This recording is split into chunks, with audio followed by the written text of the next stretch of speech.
Thank you for that. And just to remind you now, we are going to get into a short panel session. And after that, or rather as part of this panel, we are going to be inviting you to share your questions to any of the panelists, including Leo Bachman, who is still with us virtually, and so that we could have a wholesome conversation. And those of us who are following us on our stream, we have the stream, the delegate stream. There's a platform where you can send in your messages, and once you just your questions, once you do so, I will be able to see them and also share them with the panelists. I'll begin with you, Madam Kasait. You mentioned that data should be deleted after its purpose is done. How would I ensure that? So I've come to a certain place and I've shared some of my data. How would I be sure that it has actually been deleted? Is it a matter of trust, but yet some people have their own agenda? Let me say, today I got the opportunity. Thank you very much for the question, and I really do also want to start by thanking Nation Media Group for this great opportunity to have conversation around digital takeoff. I only managed to speak about the principles. And you remember at the introductory I said that data protection shifts the obligation. Now the one who is in charge is the data subject. One of the rights that you have is actually right to be forgotten. And you can actually ask for, or we also say right to portability. Whoever has your information, you can go and have request for access, and it can also be moved from. So you have a right to that. You can go back to the institution and ask, can you give me all the information that you have about me? And that's a right accorded to you under the Data Protection Act. But I mean, that feels a bit fingers crossed that they're not going to, save whatever data I have and still tell me that they've deleted. And there are many places where we keep going and giving our data. Something that I believe many would want to know is how much is enough. For instance, I'll go to a supermarket, and as I'm paying using my mobile money, they will ask me, do you have a card, a points card? And they tell me, what is your ID number? So I give my ID number so they can get my card account.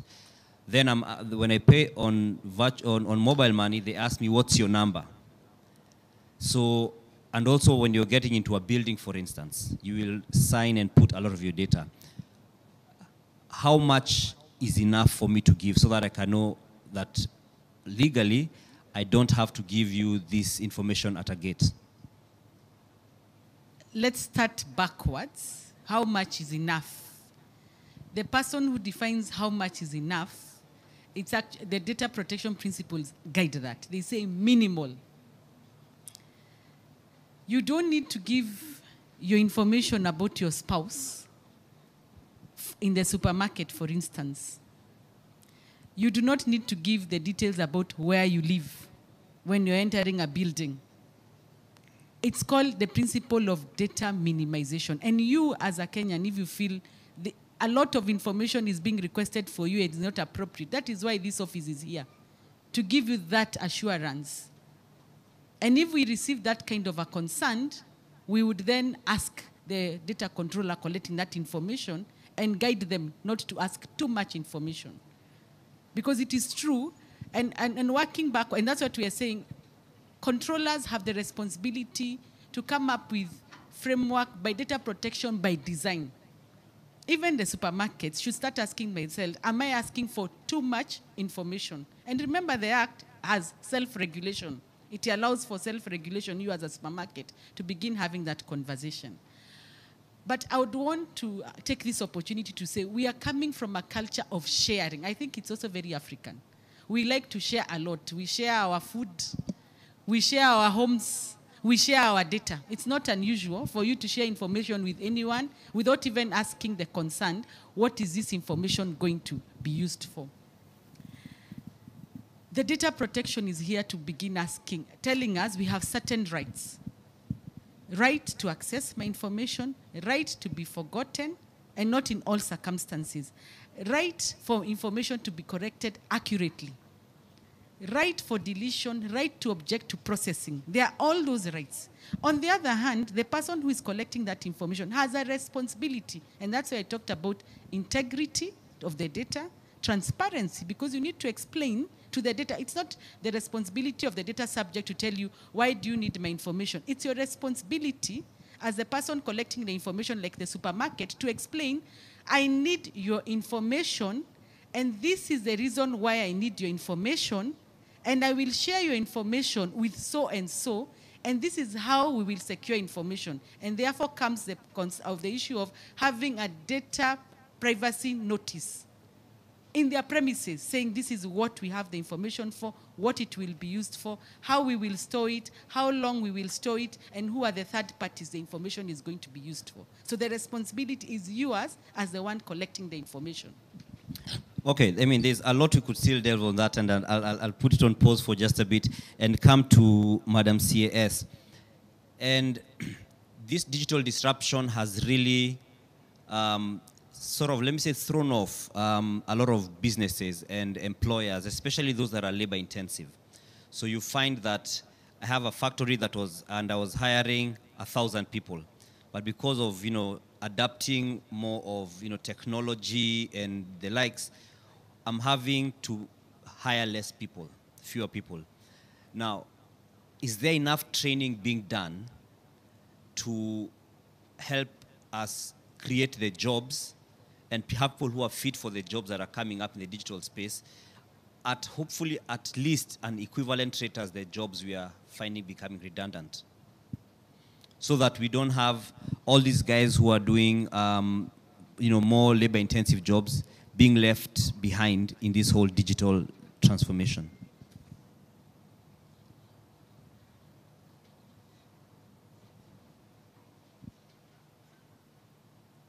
Is it on? It should be on by now. Thank you so much for that question. And I'll also take the opportunity to thank Nation Media Group for putting this forum together. To your question on whether there's enough training since we are moving towards the digital space, and for sure, when you look at the future of work, it will require at least basic digital skills to take up these job opportunities. And for sure, statistics do show, global statistics show that at least 90% of jobs will then have a digital component in them.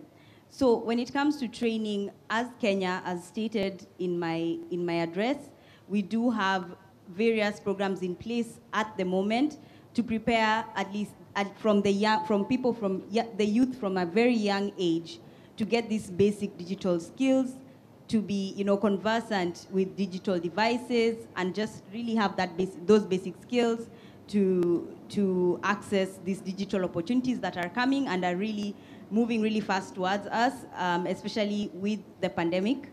There was that, as you stated, crossover to the digital space. Even for those who are very manual, they were then forced to take advantage of how do I continue working? How can I utilize the digital space to my advantage, perhaps putting my work online or automating when it comes to factories and the like. So as stated, we do have the digital literacy program in place. So we have young people, young learners, learning really how do I use these digital devices to learn, what are basic skills that I require even as I interact with the digital space. And towards this, we do have the SchoolNet program that I mentioned, that is towards connectivity in schools. Other than that, really a program that encapsulates the future of work and preparing young people for the future of work is the Ajira Digital Program, as stated. And this program really aims to train and mentor young people on how to work online, how to access digital and digitally enabled job opportunities. And we provide this free training on ajiradigital.go.ke. Other than that, under the program, we do provide infrastructure in recognition of the fact that not everyone might have a device, not everyone might have access to internet from home. We do have what we call Ajira Youth Empowerment Centers. These are constituency innovation hubs that are set up across the country. There are over 300 of these hubs set up.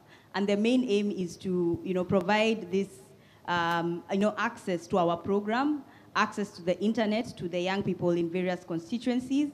And the list of the active CIHs is on nigeriadigital.go.ke as well.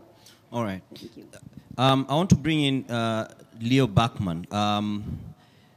We've had the Chief Administrative Secretary speaking about the things the government has done. And a number of times when it comes to adapting to change, governments are usually accused of being, they come in late. From your experience, are we still in this same space where we are finding governments coming in late in terms of embracing the digital transformation? Because you'll find the private sector will easily often run ahead, and then we have the government looking like it's playing catch up. And I'll have the same question going to CAS after that. Yeah. So first of all, I have to admit that I'm participating in this type of panels around the world, and in a way it become a national sport to blame governments that they're not doing enough or they are too slow to react. And frankly, I'm not so sure that governments are much more different than any other big organization. No big organization like to change as well as we people. So I don't think that governments are so special about it. I think what should be emphasized is that in order to change, there are a few things that you need to have in place. By the end of the day, market structure defined by the fact that the demand and the supply actually can meet. And if there is something unique about change or the capability to accelerate the path of change, is actually the ability to create or to lubricate, if you want, the interface between supply and demand. And usually in order to do so, it does not come by itself. It takes time. There are markets in which it could happen much faster.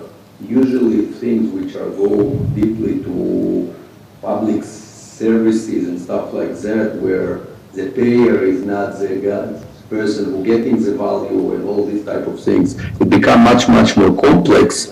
And then basically the challenge is how to build a structure that allows to build this effective interface between supply and demand.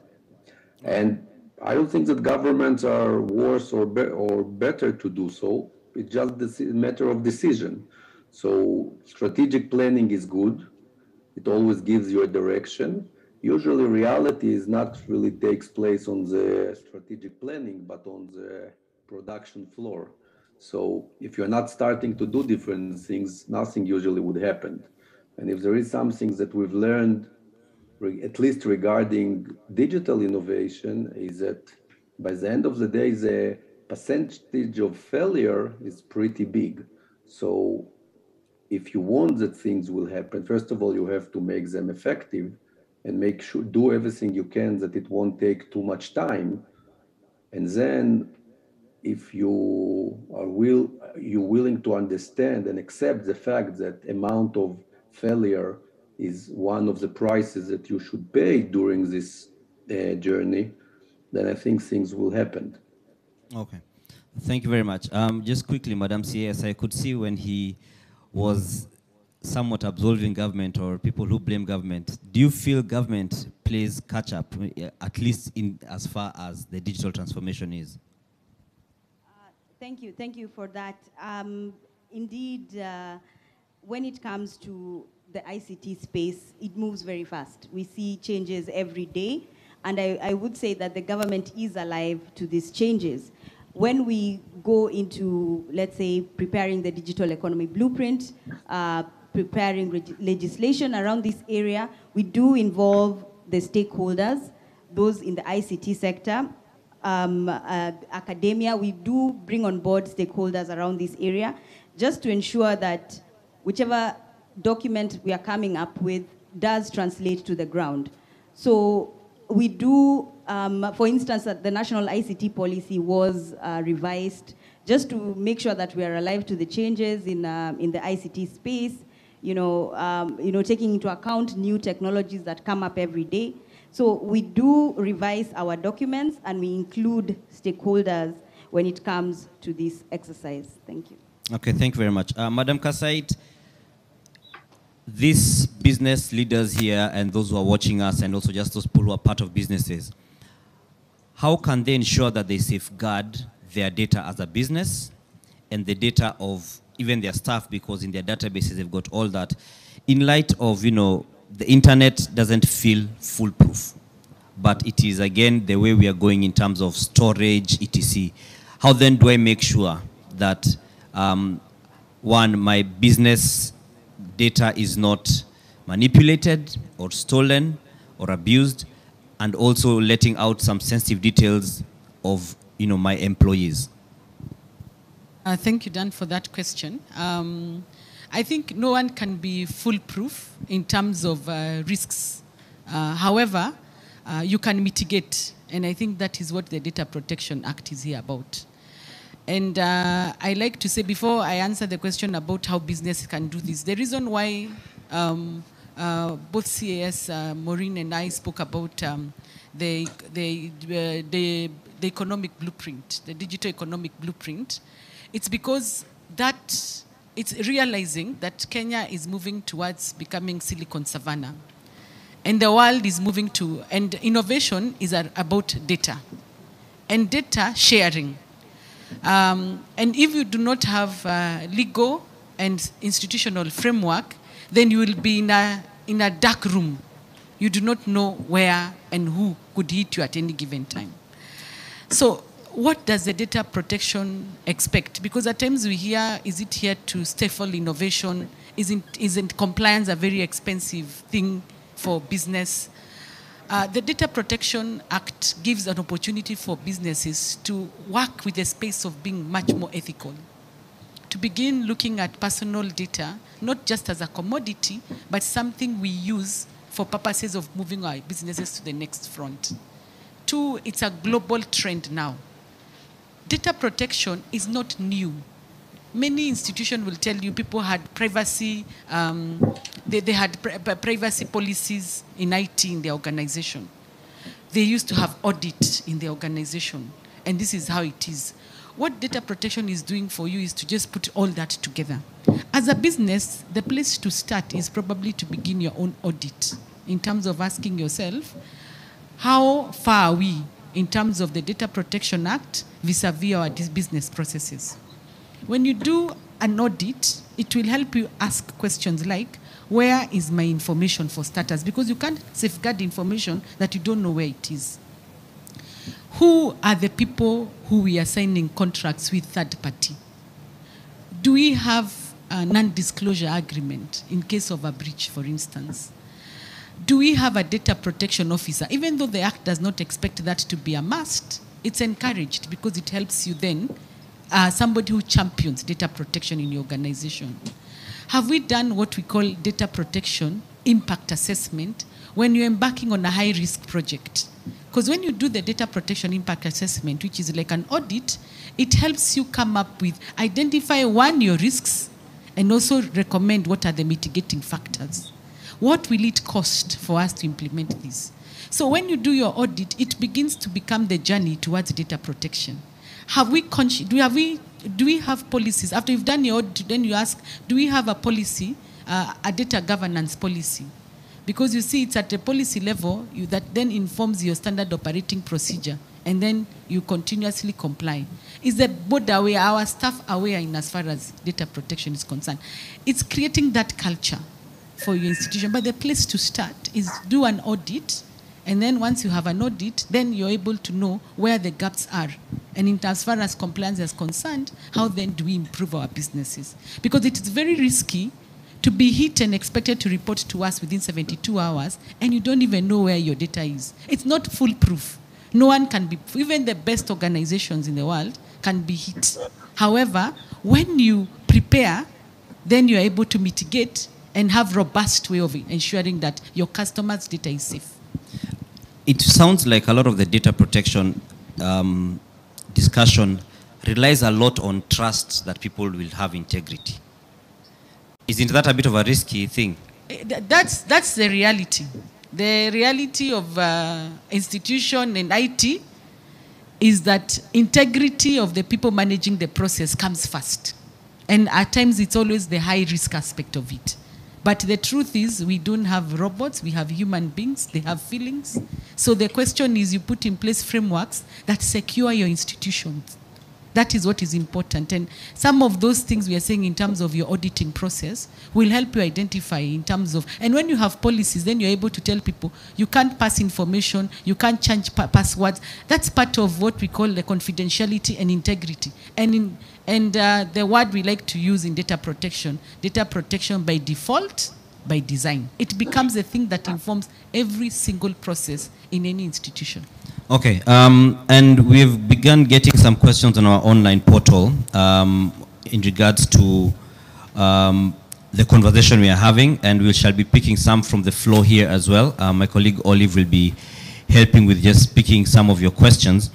There's one by Brenda Ingaiza from the Kenya Tourism Board, who says, to what extent do we ensure storage minimization in marketing, given that this data is important for future remarketing? I'll read it again. To what extent do we ensure storage minimization in marketing, given that this data is important for future remarketing? There's another question by C. Nelly from Fresher Dairies, who is saying, a question to Ms. Immaculate Kasait on matters data protection. Which institutions or organizations in particular does Data Protection Commission regulate? Are some companies exempted? If so, why? So, I don't know which of you ladies will pick the first one. CS, you'll take, or both of them go to Immaculate. You'll take the data protection. Thank you, CAS. You have to have a policy in the organization in terms of data retention. You need to say, we collect information for this amount of time. That is a starting point. So after that amount of time, you need to dispose of that information. However, you're allowed under the Act. The exemption is for scientific purposes, for journalistic purposes, there are a couple of exemptions. But even if it is for journalistic or scientific purposes, for journalism, of course, it's for public interest. Scientific, you're supposed to pseudonymize or anonymize the data. You finished, so you protect the personal information. Just to simplify personal information, Dan, it's your name, your gender, your marital state, your family, where you live. That information, you're supposed to minimize it. So there's a limitation to how long you can keep that information. So as an organization, because we are speaking to business leaders, have a data retention policy as part of your data protection so that you're clear on when it's a cutoff and when to go away with it. But I also want to add that according to the Data Protection Act, marketing requires consent. Information for marketing requires consent. So by the time you're returning my information, please remember, you need to tell me when you're collecting the information that this information, I'll also use it for marketing and have option and opt out. If I don't want to be part of receiving your marketing, let me opt out. Those are important for the people dealing with marketing. The other question, data protection regulates everyone, public sector, private sector. Let me simplify it. A small dispensary in the rural part of the farthest, I would say, Turkana, the farthest ward in Turkana, is expected to process data according to that's why I talked about the principles. A nursery school in Lamu, because they are collecting special data for children, is expected to adhere to the Data Protection Act. A guard, or if you are to run a company that has security in Northeastern, is expected to adhere to data protection. Public, no one is exempt from data protection. You may be exempt, they may exempt in terms of registration, but in terms of processing data, public and private sector have equal responsibility in terms of processing data. All right. Before we take a question from the floor, I just wanted to bring in Leo briefly. Leo, we are in a global space now. We've stopped having just competition within our borders as a country, etc.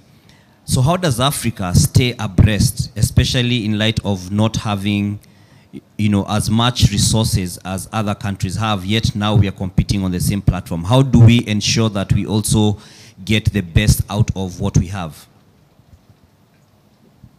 Well, first of all, I'm certainly not an expert for Africa, so modestly speaking, I have no idea.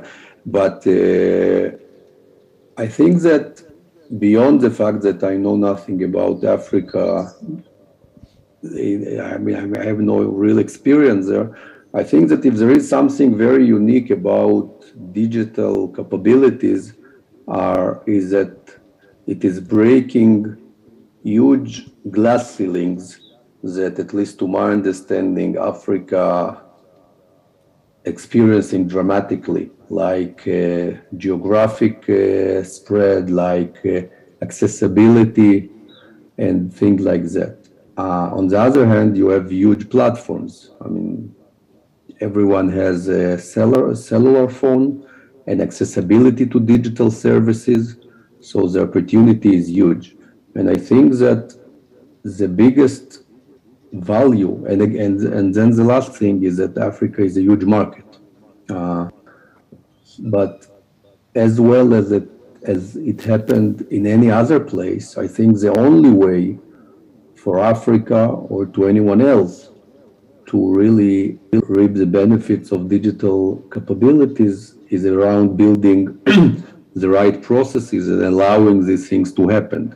I mean, if you will be effective in defining the specific goals that you are after beyond the infrastructure, whether it will be education, health, accessibility, public services, agriculture, whatever. But as long as you're very clear about what is needed, and as long as you can build the environment to these needs to get any answer, I think it should work. And it is working around the world already. So I don't think that Africa is so unique about it. Okay. It's a bit different market, but that's it. Thank you, Leo. I'll invite any questions from the floor.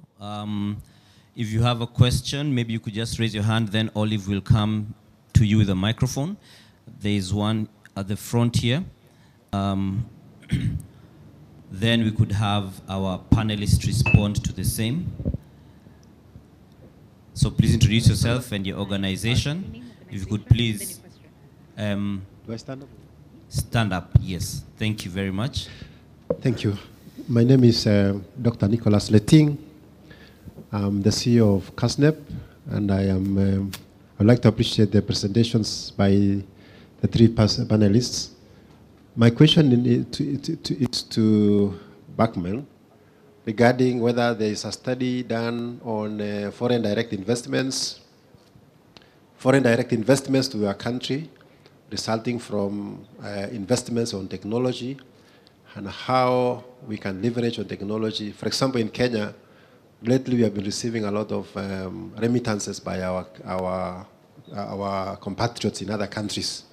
I do not know whether in technology there has been an assessment to calculate or to compute how technology has contributed to the economic advancement of Israel as a country, and also for Africa. And then I would like him to paint a picture of how 10 years will be like with the digital transformation that we are currently going through. For example, in the recent study, it has been shown that about 60% of the jobs that are there now will not be there in the future. So what is the future in digital technology landscape? Thank you. Thank you very much. So I think that you've asked two very important questions. Again, at least this is the way I understood it. One regarding potential funding for innovation process, and the other one is how people could take part in this innovation process, which are a bit different. So regarding the financial landscape, I think that if there is something very unique about Israel, is that relatively to other places in the world, it is relatively easy to innovate because the financial infrastructure is very well developed. And by the way, it didn't happen by itself. I mean, 15 or 20 years ago, it was a governmental decision to support all the venture capital activities and to actually build a very strong ecosystem. And even then, after 20 years of very well evolved startup scene in Israel, it is still very challenging to find funding for, let's call it, new and unfamiliar areas. So I think that regarding the funding element, Africa, as well as many other places, has a huge opportunity to build this financial infrastructure. The source of the funding could come from many places. This is one thing, but someone have to build it, otherwise it won't happen. Usually, at least as much as I'm familiar with, usually it comes with at least initial governmental support and the capability of governments to attract international resources, whether it development banks, investors, or any other kind of investments. The other thing regarding the changing landscape of the workforce, so I think absolutely this is what we are experiencing today. And at least to my understanding, it might be a huge opportunity for Africa, because as I've said before, one of the unique things about digitalization is that it is breaking huge amount of boundaries. So if 20 years ago, in order to participate in a work of high value added employment, you had to fly or drive to a very central place. Today, I can tell you that I'm participating in something like 6 or 7 different companies here in Israel, and I think around 60% of the employees are working around the world. So it is pretty well spreaded in Ukraine, in many other places, and there is no real reason if the educational infrastructure will support it, that Africa could participate. So I think that all these changes would be a huge opportunity for the African community. And then the last remark, which is again a dramatic one, I think that as well as we experienced the digital transformation in the last 20 years, I deeply believe that today we are starting to experience, let's call it a climate transformation, which completely changing supply chains and market structures, or starting to change. And as part of this trend, I'm absolutely sure that combining with digital capabilities, Africa has a huge opportunity to make another leapfrog and participate in this change. How to do it? It's a huge conversation and a huge trial and error process, but the opportunity is certainly there. All right, thank you very much for that, Leo. And just before we go on a break, we'll pick our last we have question. 2 more questions.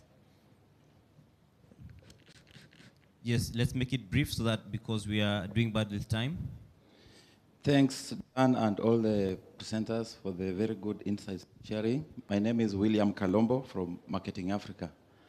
I'm still stuck at the deletion of data once purpose for which it was collected has been achieved. Assume I meet Dr. Leti and I pick his contact to progress what we are discussing here today. Are you suggesting that once I talk to him, I should delete his data? aren't some of the propositions poised to suffocate normalcy in the ecosystem rather than helping cement it? I think let's take like a set of 2 or 3. And Mutuma has one as well.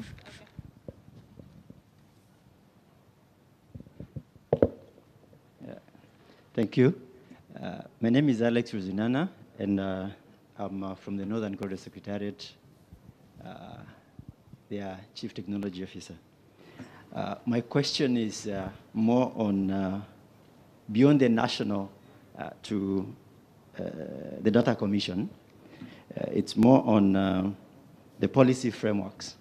Are there conversations, or to what extent are you interfacing with the other partner states in the discussions on data protection? Two is how are we engaging, or to what extent are we putting frameworks to be able to take on the big global players, since as a region or as a continent, we are more or less at the startup level?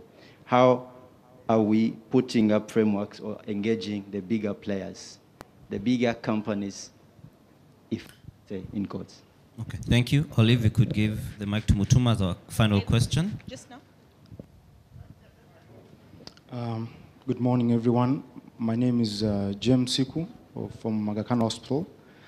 And my question is to the Data Commissioner, and more so it's in regards to the Data Protection Act, particularly the right to deletion, knowing that, for instance, in medical field or in healthcare, medical history is a very critical component of continuity of care. What does the Act say about this? And again, the other one is on hosting of patient data or data.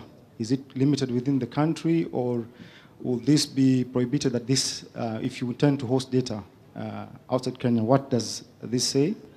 At the same time, is there a thought on probably engaging healthcare sector to basically create awareness on the impact of Data Protection Act?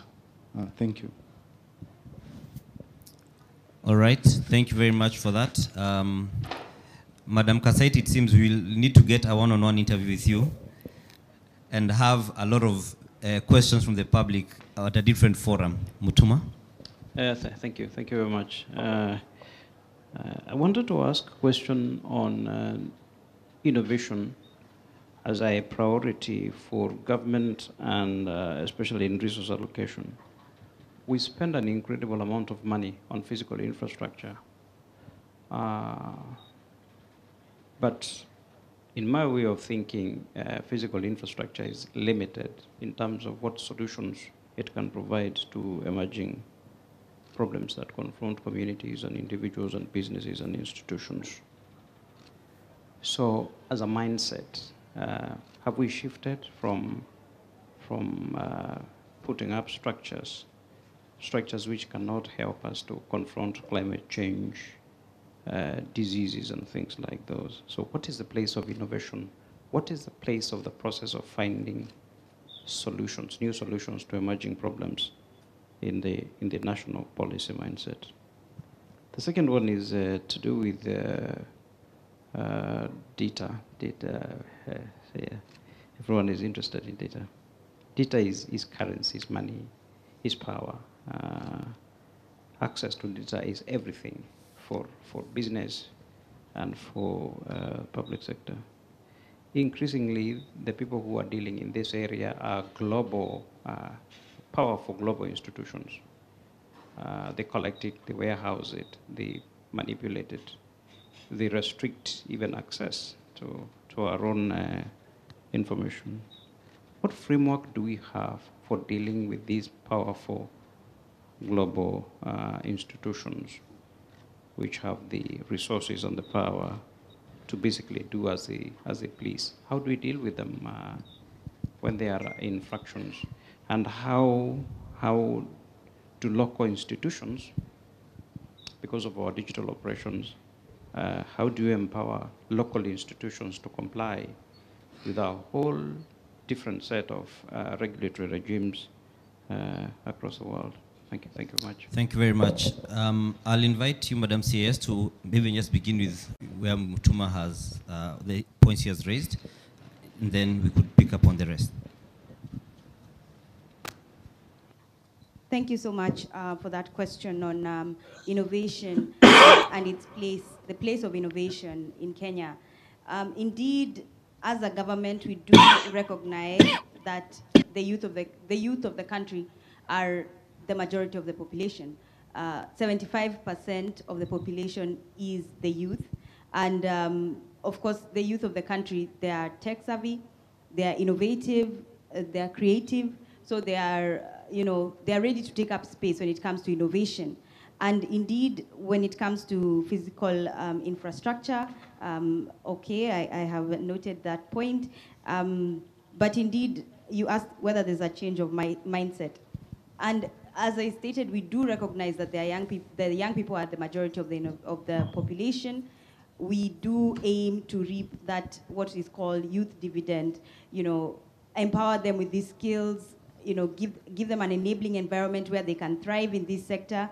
And I think one of the ways that we do this, we might put up the legislative framework, the physical spaces, but we also look at partnerships. We look at partnering with the private sector, with those who have technical expertise in this area. So, for instance, is one of the programs that I mentioned, the Huduma White Box, which is specifically aimed at young innovators. Give us your innovations, and we'll be able to help you scale them up. We'll connect you with the financiers who might be interested in your innovation. So all this is actually with partners. We look at UK Tech Hub. We look at financiers. It could be banks. So we bring them on board as much as our aim is to create that enabling environment. We also have a hand in linking these innovators with those in the market so that they can scale up their innovations. Thank you. All right. Just before we go to Madam Kasait, we are going to be taking a break on the TV side of this conversation, but we'll just before we go for a tea break, let's just give it a minute.